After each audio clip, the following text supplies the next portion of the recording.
Halo sahabat tani, kembali lagi di channel Petani Milenial nih. Pada video kali ini kita akan membahas seputar hidroponik ya. Cara bercocok tanam era modern ini memang banyak digemari sekarang ya, dikarenakan proses perawatan yang simpel dan tidak terlalu menguras banyak tenaga. Tidak bisa diremehkan juga nih, omset dari penjualan tanaman hidroponik ini bahkan bisa mencapai puluhan juta. Wow, cukup menggiurkan juga ya. Tapi sebelum lanjut, jangan lupa untuk klik tombol subscribe dan nyalakan icon loncengnya supaya channel ini bisa berkembang dan bermanfaat bagi kita semua. Oke, lanjut. Keterangan hidroponik. Hidroponik adalah budidaya menanam dengan memanfaatkan air tanpa menggunakan tanah, dengan menekan pada pemenuhan kebutuhan nutrisi bagi tanaman. Kebutuhan air pada hidroponik lebih sedikit daripada kebutuhan air pada budidaya dengan tanah. Hidroponik menggunakan air yang lebih efisien, jadi cocok diterapkan pada daerah yang memiliki pasokan air yang terbatas.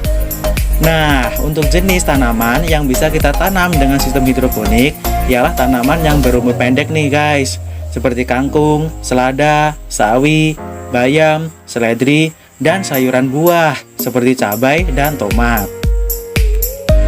Nah, jadi jika kalian yang punya hobi atau suka menanam sayuran tetapi terkendala dengan lahan yang sempit, jangan khawatir ya teman-teman, karena kalian bisa menerapkan sistem hidroponik ini. Karena sistem hidroponik ini cocok untuk daerah perkotaan atau lahan yang tidak memungkinkan kalian bercocok tanam di tanah. Jika kalian berminat untuk memulai berhidroponik, kalian bisa memanfaatkan barang-barang yang ada di sekitar kalian nih guys, termasuk barang-barang bekas ya. Benda itu seperti botol bekas, BTW ini botol plastik ya teman-teman, bukan botol beling, styrofoam, kaleng bekas, pipa PVC, talang, SB juga sebagai wadah tanam, air bersih, net pot, kain panel sebagai media tanam, juga pupuk khusus hidroponik sebagai sumber nutrisi bagi tanaman. Kelebihan dari hidroponik. Yang pertama adalah hemat lahan nih guys. Seperti yang sudah kujelaskan di awal tadi ya teman-teman, bahwa semakin tahun di Indonesia sendiri lahan semakin sempit, dan hidroponik ini emang buat solusi bercocok tanam di area sempit lahan. Yang kedua, hemat air.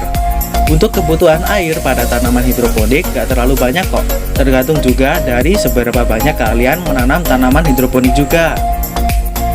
Yang ketiga, lebih sedikit hama. Seperti yang kita tahu ya teman-teman, banyak petani era sekarang yang mengeluh tentang tanaman yang banyak diserang hama, dikarenakan bercocok tanam di area yang bebas. Nah, jika kalian menggunakan sistem hidroponik ini, memungkinkan tidak diserang hama nih guys, karena kalian bisa melindungi tanaman kalian dengan cara menutupinya menggunakan plastik UV yang lebar. Dan yang terakhir, tanaman jadi lebih bersih dan segar. Karena proses perawatan yang baik dan menanamnya tidak dengan media tanah, pastinya juga hemat waktu, hemat tenaga, karena kita tidak perlu menyiramnya ya teman-teman. Nah, bagaimana? Apakah kalian tertarik untuk melakukan hidroponik ini? Cukup sekian untuk video kita hari ini ya guys, dan nantikan video kita selanjutnya.